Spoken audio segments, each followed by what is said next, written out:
Let's go to our friend Stephen Yates, who is a foreign policy expert, having previously worked in the Bush administration, and he's with the DC International Advisory at Yates DCIA on Twitter. Stephen, always so good to see you.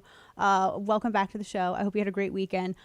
This may be kind of a rhetorical question, and I'm positive that it is, but I don't really, maybe I'm missing something. I really believe that the Taliban and any other terror faction probably have all the motivation that they need to go out and target U.S. troops and allied troops without being paid to do it. They don't need any bounties to do this. This is such a crazy story, and I'm not surprised that it was pushed by the New York Times and all of these other entities, but without actually even confirming any of the information in it. And now it's so embarrassingly disproven by everyone who's involved with intelligence.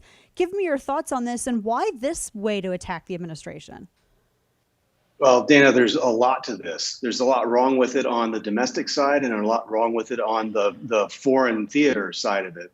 On the foreign theater side of it, you're exactly right. The Taliban doesn't need any motivation to hate America or want to kill our troops.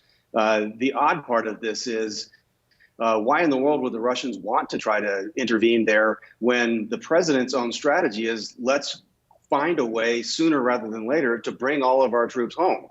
So there's nothing on the foreign side of this that makes any sense. On the domestic side of it, the president plays no role in what goes into the president's daily briefing from the intelligence community. The president's chief of staff and other people don't really play a role in what goes to the president. The intelligence community, if it has worthy things and we have active operations, if there was something like this that was real, it would get briefed. But there's no evidence it ever was. And surprise, surprise, if there's any truth to this at all, it got briefed to the press before it got briefed up into anywhere else. And so it's all part of a piece with this deep state gotcha stuff, gets immediately hyped beyond belief by Nancy Pelosi and Ted Lieu, who are politicizing intelligence. Apparently, they used to be against that, but now it's super cool. Yeah. And it's obviously has nothing whatsoever to do with getting Afghanistan strategy right, dealing with the Russians, or making America safe. So it's just another one of these merry-go-rounds for the American press cycle to concoct something that supposedly is anti-Trump, but it's really nonsense on its foundation.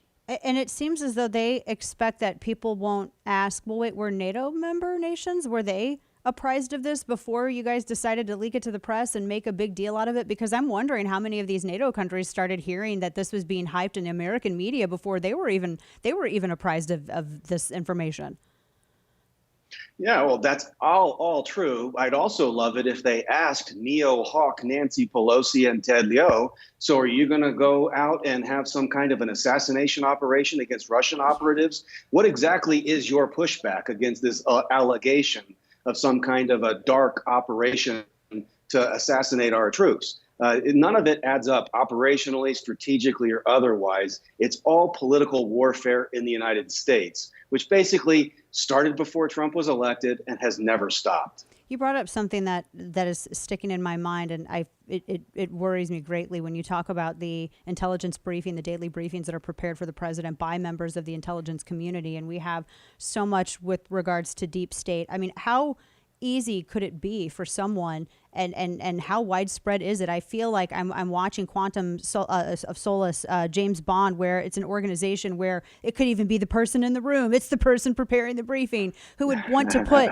fraudulent information in so as to influence the administration to act in a certain way. It's insane that I'm even asking you this, but it's insane that we are at this point, though, with this breakdown of respect for law and order, even at this significant level. How reliable now? Do we question the reliability of these daily briefings? Should we be doing that? Well, ever since the Iraq WMD story, people have questioned what makes its way into the president's daily briefing. There's a gap between what we call raw intelligence or field reporting and what becomes polished and assessed and hopefully verified reporting that gets put into these summaries that are the briefing to the president. So that has been a controversy for over a decade, and the Democrats now seem to be on the opposite side of this, where now unfinished, unverified intelligence supposedly went through that to the president, and he just ignored it because he loves Putin. That's a fantastical story, But the real process is we have at the moment a report that is completely unverified, and we don't even have it verified that it was reported to the president. And so if it was something that went into the PDB, the president's daily brief, at most you would have an analyst that would go into the room and maybe answer some follow-up questions, and that person perhaps could leak, and that should be the last day of their job. Right. But we don't have any of the elements of this. This is all theater, and I strongly suspect disinformation. And for all I know, Nancy Pelosi and Ted Lieu are echoing Putin talking points.